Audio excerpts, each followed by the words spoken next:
Few more games to get to. Houston, Baylor, Ohio State, Indiana, and Stanford, Louisville. Let's tip things off with Houston, Baylor. Another game that doesn't have a whole lot of meaning for the Cougars, despite the fact that they're in contention for a 1 seed come the tournament. I would say they're a pretty near lock in that sense. Houston won, covered against Baylor in their first matchup.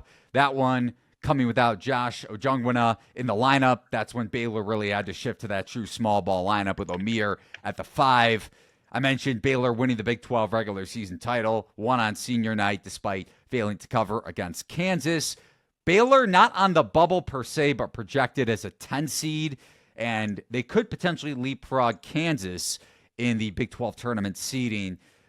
Kansas penciled in as a 6 right now, depending on what happens in Arizona at Fog Allen on Saturday afternoon. 6? Edgecombe really struggled. I know you're a big VJ Edgecombe fan, but really struggled against Houston's ball pressure in that first matchup. 5 turnovers, 15 as a team for Baylor.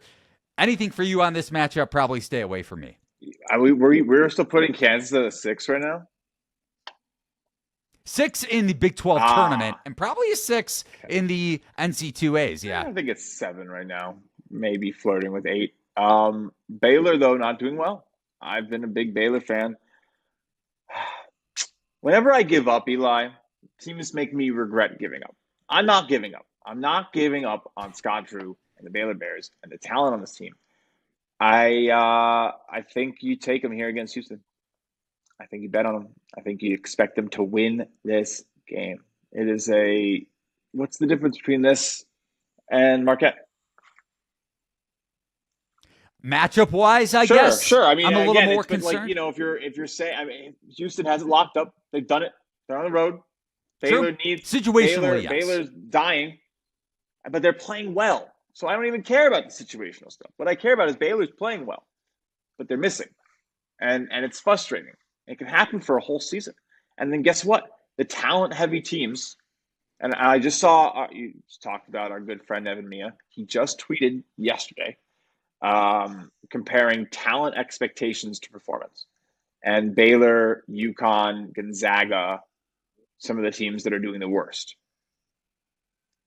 Guess what? You go look at the sports books. Those teams compared to teams that have equal resumes, equal records, equal results, those 3 teams with the talent priced better because the bookmakers understand that the talent, we revert a lot back to our preseason ratings when we get into the tournament. They rear their ugly head, and the teams with the talent can just take over. VJ Edgecombe could literally just take over a game, and there probably are only 2 or 3 players in the entire NCAA who could compete against him if you give him the ball and just clear out. I mean, that's not how the game works, obviously, if it were to work that way.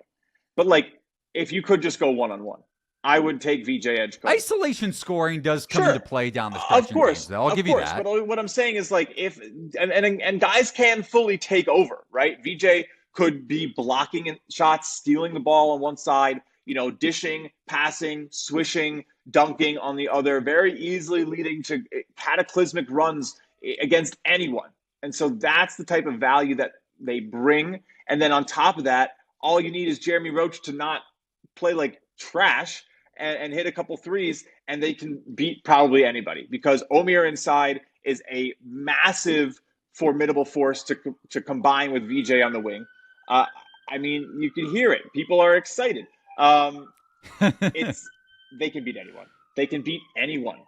And they could also lose to anyone. 5-point line. So you're taking the points. I'm taking the points. I'm considering the money line. And again, I think it's alt season. If you like Baylor, what's to say you're not taking a -2.5? They should, if they're going to win. Sure. Yes, maybe Houston hits that last second shot, but it has to be that last second shot into not fouling if they're trying to win, because then why are they taking the last second shot? I don't know. But we'll see. I definitely like Baylor. I expect to put some money down on them tonight.